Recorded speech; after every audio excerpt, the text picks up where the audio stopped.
Greetings from sunny South Florida. It's time for the Palm Beach Podcast.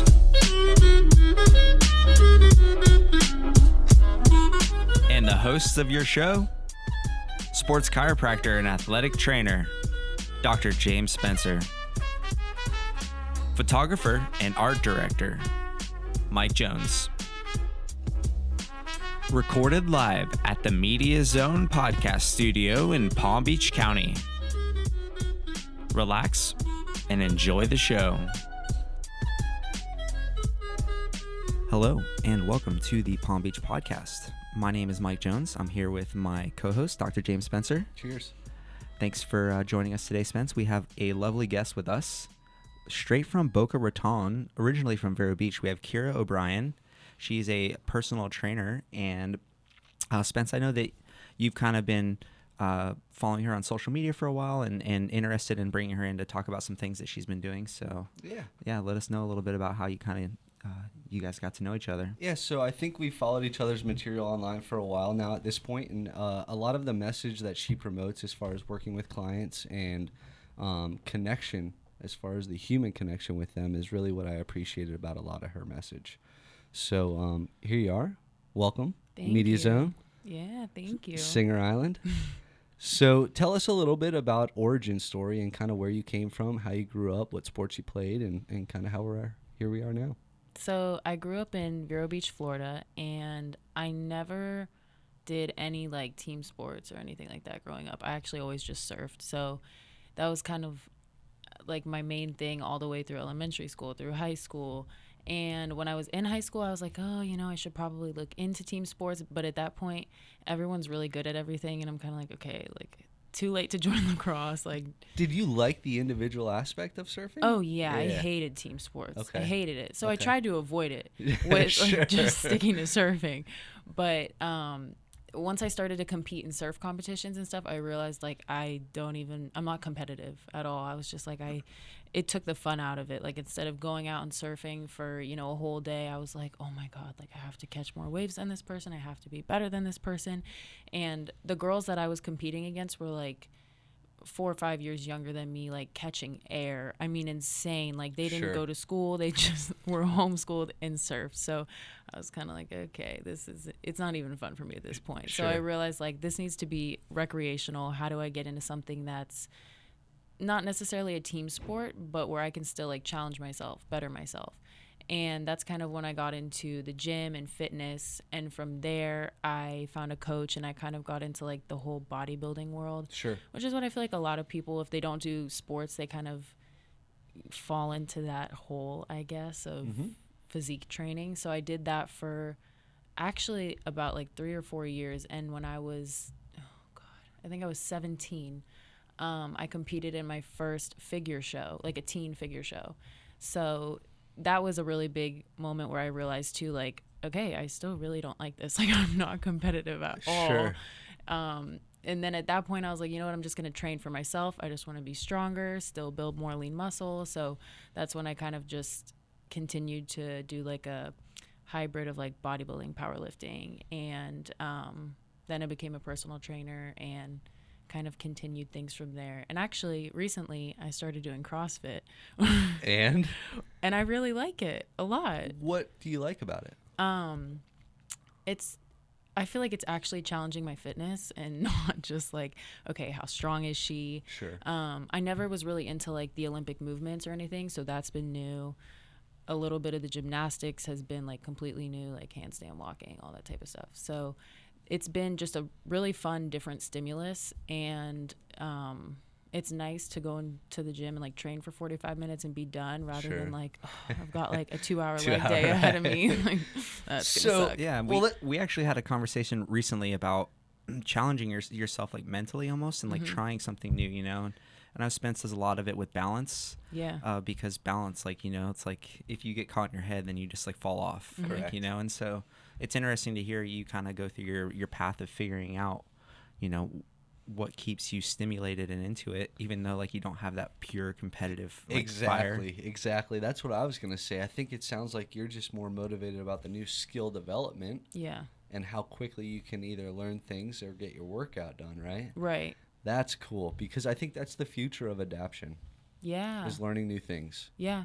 right? I agree, actually, because I've noticed too, like I hit a point maybe like 3 or 4 months ago within my training where I was just like, this sucks. Like I'm going into the gym and I'm hating it. And Sure. why? Like I'm blessed enough to have like an hour, 2 hours out of the day to better myself and like move, and I feel good. But here I am in the gym like, oh my God, I hate this.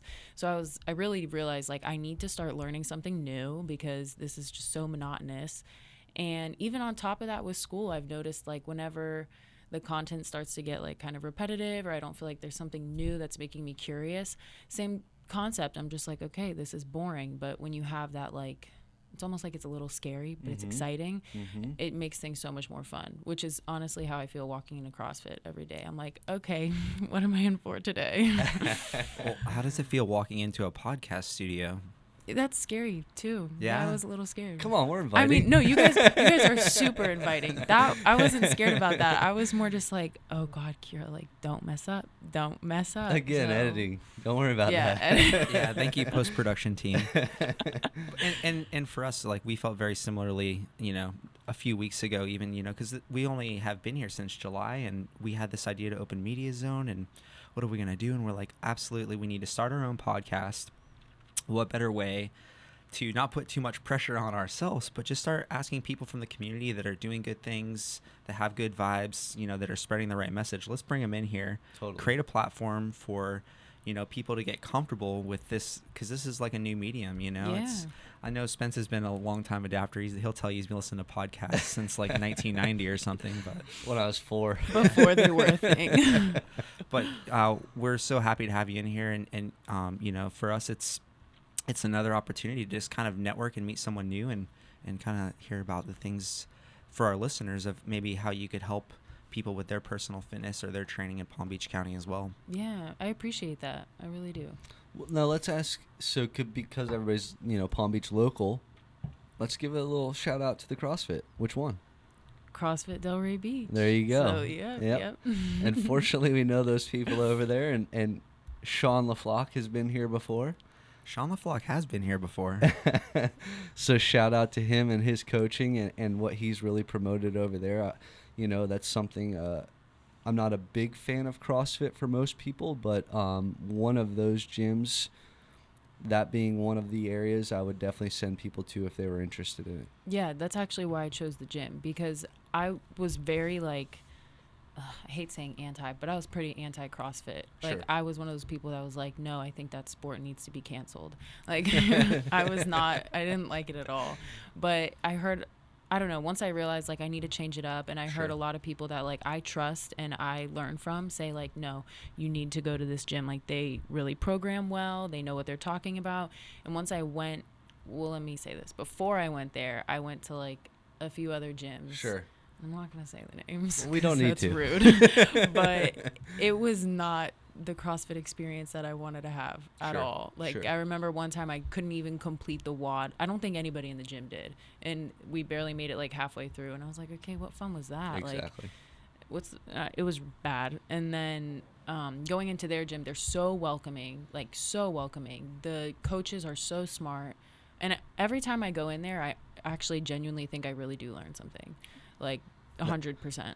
And think about that. So now that's an investment. Not only are you getting what you want, and like you said, your body's grateful for doing movement and lifting, but now you're actually learning something. Oh, yeah. Like that, for me, that'd be huge as a young, whether it's a new trainer or a college student. That's worth the investment to pay the membership, Big time, yeah. So tell us a little bit more about your professional career.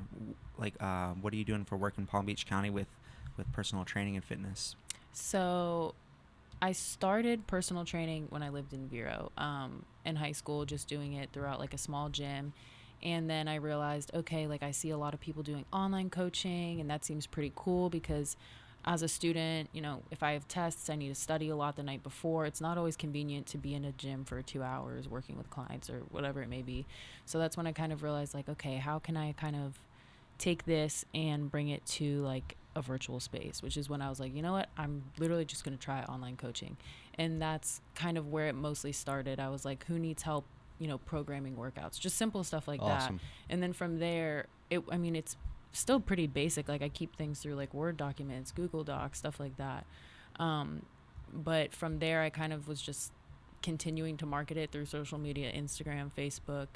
And even I would say word of mouth, like meeting people in the gym and making connections, friends, stuff like that made a huge difference.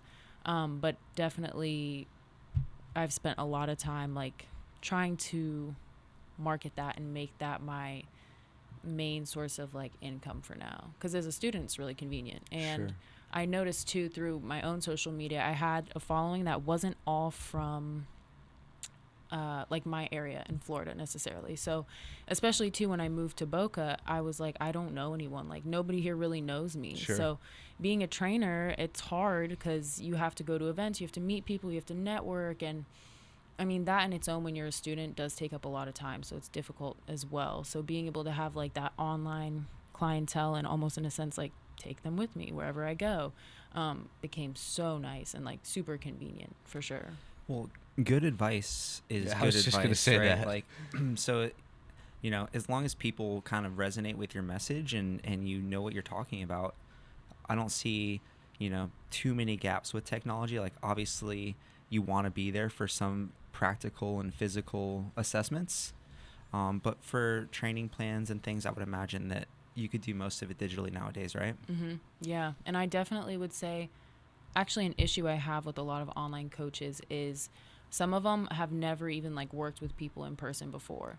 And to me, that's a huge red flag, because how do you know just like the general things that you see in people, like habits or poor things with lifting that you would not like, you don't know how to catch them necessarily, or how to cue them to fix it. And I think that's where it's kind of like they just create plans. Okay, like you're progressing, but you might not be safe, whatever. Like they don't have videos. I mean, I don't know. I just think that definitely if you want to kind of be an online coach and work in that way, it's super important to have actually worked like hands-on with people before. And I think hands-on always has its place and is important too. But I definitely would say it makes the world of a difference, because even when like somebody comes saying like, okay, well, my deadlift feels like this, and you just send a video within like the first 2 reps, as someone who's worked with people in person, you already know like, okay, we have to fix some things here. Like they don't even know how to hip hinge, whatever it may be. So I think that made a big difference. Almost made it easier for me too with working online. I think a few things. Let's take a step back. You showing face as a college student is huge. When I moved here 6 or 7 years ago, I didn't know anybody either. But you got to make a name for yourself. And that's what I did. That's how Sean and I met. Mm-hmm. You got to show face. You got to let people know you care. And you got to be willing to learn and educate. And kudos to you for doing that at such an early age. And listen, your business is going to just continue to prosper because of that. Thank you. Yeah, I really appreciate that. Because I think when I talk with like some of my other friends who are students and like trainers and stuff, but they're kind of hesitant to like take the next step. Maybe it's like online coaching or building a presence on social media even. They always think like, well, there's so many people like better than me. And like, yeah, of course. Like, you know how many times I'm probably the person who like knows the least in the room, and that's like the best chance. Now you can like learn from everyone. So I think, that's something I also remind myself all the time too. Like you just have to realize like you might not be the best now, but that doesn't mean you don't know more than other people and that your information isn't valid and helpful, Correct. Plus you got to realize too, if you're influencing people now at such a young age with the knowledge that you do have, as you acquire more, you're going to help not only family, friends, and everybody else. You're going to help yourself. Yeah. I've noticed that a lot, even just with school, like being able to apply a lot of the things that I'm learning into my own life, my own training. And then I'll have family members like, okay, well, like I've noticed, this is changing. You're getting stronger here, stuff like that. So they then again want the help. They want to learn, and it definitely pays off kind of full circle. Sure. Well, now that we know a little bit more about your professional life, let's talk about what you like to do for fun in Palm Beach County. What's like some of your favorite activities, some of your favorite spots? What are things that you like to do? Great question. Yes, absolutely. I love it. I definitely, as a college student, I don't really spend time at like tailgates and going out like that. So, Sure. I surf. So I do spend a lot of time since I live in Boca, I make trips a little bit up north. I usually go to like Vero, Fort Pierce, and go surfing there. Or skateboarding. I love to skate, but those are definitely like the two main things that I spend a ton of time doing. I mean, within the past few weeks, it's been like every weekend I've been making a trip up to Vero to surf. There's been fun waves. Yeah, I heard there might be like, a little 3-foot wave this weekend or something. So Allegedly. Yeah. Allegedly. Gonna have to pull up the surf report and verify as soon as we finish here. And we are very fortunate to live in like such a beautiful place, and that there is actually waves here. Mm-hmm. Like for me, I'm very spoiled. I'm from California. I lived in Australia. I was picky with where I wanted to live when I decided to make the move down to South Florida, and very much the waves were a factor in my decision. And fortunate enough for me, I got a spot right across the street from Media Zone here in Singer Island. And so, yeah, I might have to tell you about the secret sandbars that are up on this end of the coast. I mean, I know some a little bit further north. I'll share them if you share yours. Okay. Oh, that's usually how it works, too. The secret spot share. It's one of those things that, I can relate 100%. Like it drives a lot of how I live my day and how I live my life. I always felt like the further you got away from the ocean, like the weirder people get. Yeah. I don't know how that works. Yeah. No, there's something to that, actually, because originally I lived really close to campus, which it still isn't even far from the ocean. Correct. And it's east of 95. It is. That's awesome. And even after that, I was like, oh, I don't like this. Like, I don't feel at home. So I started like looking for apartments. I even found a place that's like 55 plus, but it's literally right by the beach. And I was like, you know what? This is I'm the gonna spot. do it. This is the place to be. My neighbors are lovely, and they'll, invite me over for barbecues and stuff anyway. So Mike knows how that is. Yeah, it's everyone on Singer Island is pretty friendly, I'd have to say. You're either like retired or on vacation or like a salty fisherman. There's only like 3 people on this island. Well, the good news is, listen, in Media Zone's just a hop and a skip right across the street. Like we said before, we got beautiful blue waters. We do have a little bit of surf down here, and it's some of the best reefs locally just right around us. Yeah, I love diving as well. Just being in the ocean is my happy space. And I don't know if you've ever been to the Blue Heron Bridge right here. Is that what I drove over? Yeah, yes, you did. Exactly. Okay, so yeah, yes, exactly. I have been here once. Absolutely beautiful diving spot.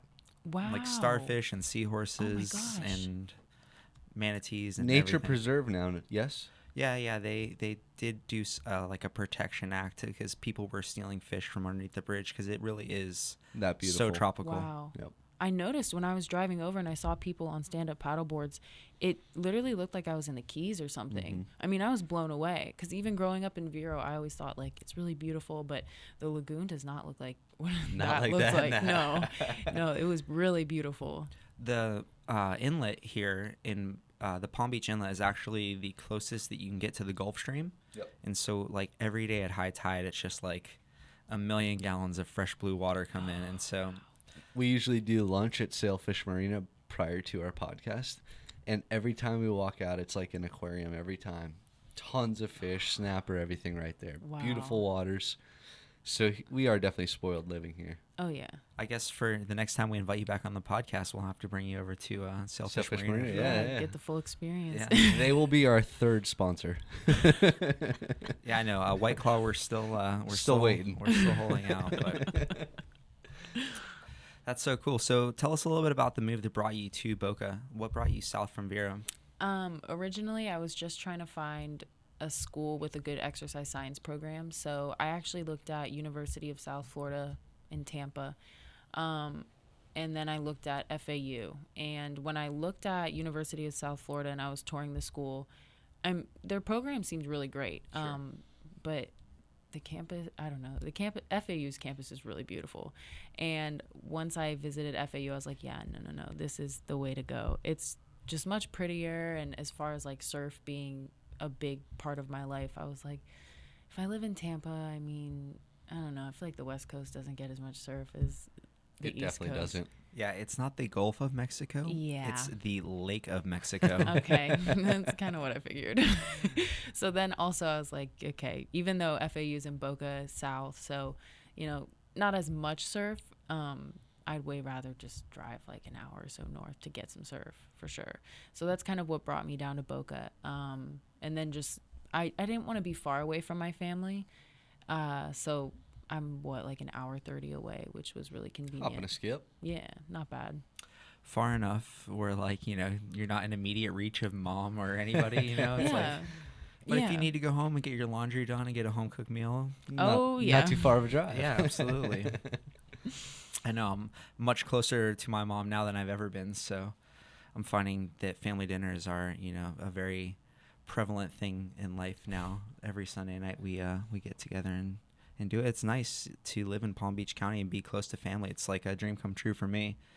Live right down the street from your family and one of your best friends ever. Oh yeah, that's With the best. Feeling pretty Beautiful spoiled. blue waters. Yeah. You had me at that blue water part. Everything else is just icing on the cake. So Mike was like, hey, so listen, like I loved surfing in Australia, but I need blue water.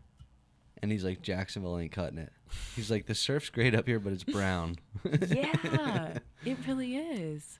It's because it's in between like two huge Rivers, yeah. river mouths, and so Okay. the brackish water at low tide every day. Yeah, It's just crazy. But so when I said blue water, he's like, oh, I'm moving down. I'm moving down. And plus, he's got a couple cool puppies, so I was pretty hooked. Definitely. But tell us about a little bit of, what are your goals? What are your ambitions? Who would you like to work with around the area? Whether it's individuals or athletes or even like corporate wellness. Okay. So I definitely have noticed from being a personal trainer, I have worked with a little bit more of like older population, not old, but I mean like parents, stuff like that. And Sure. I actually really enjoyed it. Parents are gonna be so I know mad parents when are gonna hate me. I can every already parent ever. I can feel my You mom just like right pigeonholed now. every single parent ever. They're either going to hate you or hire you. Yeah. One or the other. One or the other. We'll hope they hire me. I really enjoyed working with like that population just because I don't really know. I feel like I kind of was able to connect really well with them, and I just really enjoyed it. I think also being in this area too, a lot of students aren't necessarily, they can't afford to commit to like training and stuff Sure. like that. So it's nice to have that type of clientele where they're able to and they want to make the change and they enjoy that. I would also like to become like an in-person trainer again because I do enjoy the human connection. So also like finding a gym where I kind of find that I fit in, that I could potentially work and build clientele through there is really important too, especially because I've been in Boca now for a little bit over a year. This will be going on year 2. So it's kind of like I'm starting to build more of a reputation. I'm Sure. meeting people, making connections, which makes it much easier to get in-person clientele. And now you're doing podcasts. I know. Look at you. I wouldn't have guessed this would happen. Shit, we didn't either.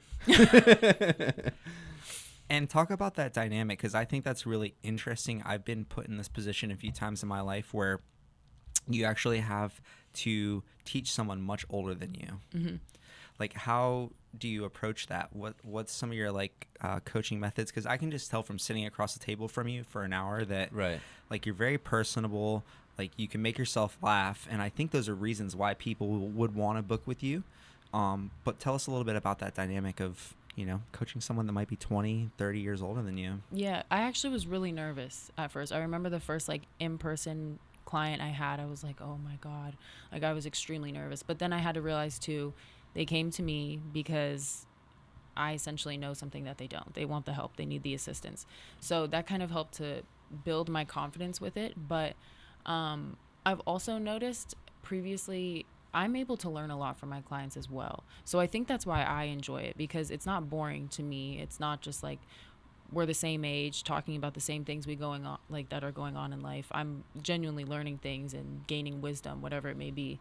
So that was the fun part for me. I think when it comes to training them, I try really hard to keep things obviously like very professional because they come to me for the help. So I'm going to, you know, give them their service, but I also want to make it like fun. And I like to feel like they're my friend or like they're like an adult figure in my life that I really look up to. So I've even had clients where if I was going through like a breakup or something, like at the end of the session, they would be like, look, like, let's talk about it. I'm here for you. And I was like, okay. I mean, so it makes it nice too, because then, you know, we're invested in each other's lives. Totally. And I think that makes it way more fun as like a coach, and it's just easier for the client to communicate things with you. Like if they have stuff going on through their life that might be affecting their training or whatever it may be, it's not as awkward. It's not, you know, it feels like you're hanging out with a friend for an hour or two of your day rather than, oh, I gotta go see my trainer again. Sure. Like, hope it's not awkward. Listen, no, I think that's an important point. A friend of mine up at Mike Boyle's place, they just posted an article. Is it transactional or transformational? Should Right. be transformational. Exactly. But too many people are on that, hey, I just need the money versus the personal connection. And I think that's something unique that, you know, early on in your age you're providing, and that's really cool. And a lot of your clients are lucky. Yeah, I appreciate that. Yeah. I really like that. I like to view it as a transformational thing because I've even noticed getting close with my clients, I've had them out of nowhere just send me like paragraphs of messages saying like, this is going on in my life, and if it wasn't for you, like, I really don't know, you know, I'd be losing my mind, whatever it may be. And I never realized, you almost play like a role of a therapist in a way. I do know that a lot. Oh yeah. But go on. Yeah, I think I enjoy that. I think like the philosophy, or not the philosophy, sorry, just like getting to the psychology, that's what I was looking for, of it is really interesting too, because I've had so many clients that come to me very like insecure about things, and then like a few months in, they're like, I have all this confidence, and like nothing's, I mean, they've changed, they've gotten better in the gym, but also they've just realized like, okay, I'm able to do this. And then my goal also is to make them realize like, you have all the tools to make yourself that much better. I'm just here to like help you like unlock it in a way. Totally. And be that best version of yourself. It's so cool to hear that, because we are like huge believers in mindset.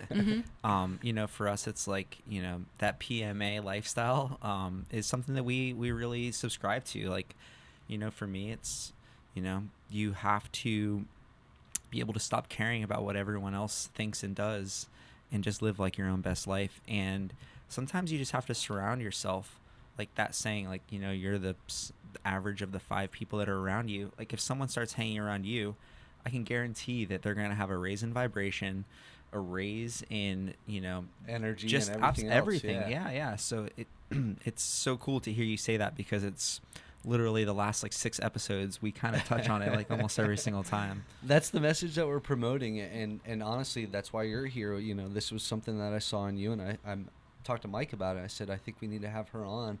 This is a special message that you're getting out at such a young age, that you will be successful, whether it is monetarily or professionally, and to continue to push that message, because you're going to influence a lot of people in your life. That's cool. Thank you. Yeah. Thank you. So why don't you tell our listeners and our viewers a little bit about how they can find you online and learn a little bit more about you? So the best way would be through my Instagram, which is Kirra_O'Brien. And then aside from that, I mean, I'm always checking my email. So if they wanted to email me, it's just KirraO'BrienFitness@gmail.com. And Kirra, I know like we talked about it before we got on air, but I absolutely love your name, because you got to bring this up. Because I guessed like before you got here, I was like, you know, I wonder if she knows she's like actually named after an amazing surf spot in Australia. And then like, you know, we got to talking, and you're like, yeah, surfing, and you know, my parents named me after this, and I was like, I knew it. Called it. Actually, what's funny too is my first custom surfboard, I wanted the back of it to have like a piece of artwork with a picture of a wave from Kirra on there. So I'll have to show that to you. It's somewhere on my phone, but that'll also be in the show notes. Yeah. That's so cool. Well, we can't thank you enough for joining us here at Media Zone for the Palm Beach podcast. It's been such a pleasure. Yep. Thanks for coming, and keep kicking ass. Thank you guys. Yeah, we'll see you back here soon, right? Yes. Cheers. Cheers.